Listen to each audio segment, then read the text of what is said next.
Hello friends, welcome to Creative Medicine. In this lecture, we will learn about Hello friends, let us now learn some important clinical features of hyperaldosteronism. In hyperaldosteronism, there is increased mineralocorticoids. This increased mineralocorticoids or increased activation of mineralocorticoids.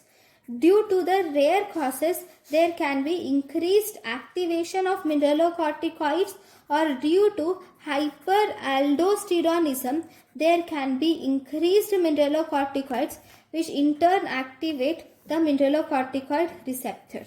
So overall, whenever there is activation of mineralocorticoid receptor, this will cause sodium retention, sodium and water retention, and potassium depletion.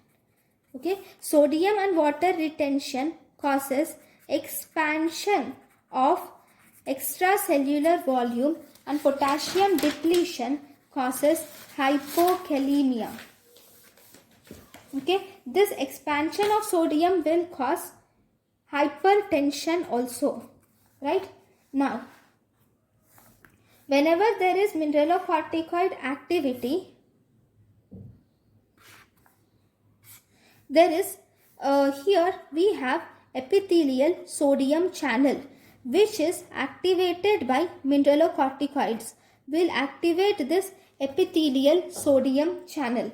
This epithelial sodium channel causes influx of sodium and efflux of hydrogen. This will cause influx of sodium and efflux of hydrogen ions. So the hydrogen ions are lost.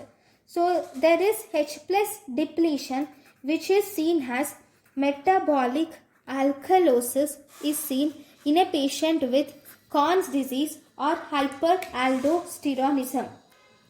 Then if you see, right, and then one more thing, there is increased sodium and water retention. This increased sodium and water retention increases the fluid levels in our body, which will increase the venous return to the heart. Because of increased venous return to the heart, this will increase the end diastolic volume of the heart. So in the heart, there is increased fluid which is dumped in the heart. So this increased fluid, obviously, through Frank-Starling law, if the preload increases, the stretching of the muscle increases and the force of contraction increases. So overall, there is increased force of contraction. Because of increased force of contraction, this will result in increased stroke volume. Increased stroke volume will result in increased cardiac output, which will result in increased blood pressure, especially there is increased diastolic blood pressure. This increased diastolic blood pressure increases the renal perfusion. This blood will reach the kidney, and this increased renal perfusion will increase the glomerular filtration rate, and if this renal perfused blood, okay, this gets filtered.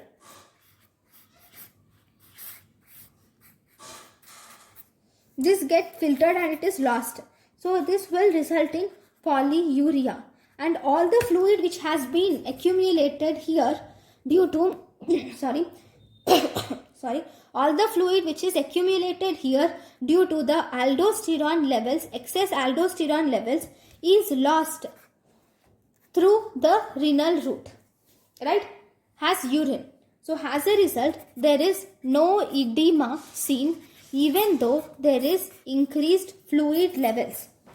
Okay, and there is increased blood pressure, especially there is increased diastolic blood pressure is seen in the patients with this hyperaldosteronism.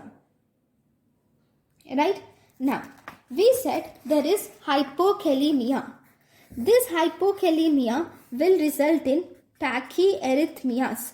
The symptoms of hypokalemia are also manifested in these patients like tachyarrhythmias, association with muscle weakness, paraplegia is seen, and you see overt proximal myopathy and hypokalemic paralysis is seen in the patients with this hyperaldosteronism. Right? So these are the different clinical features of hyperaldosteronism. Thank you guys for watching my lecture. Thank you. Thank you and thank you for watching.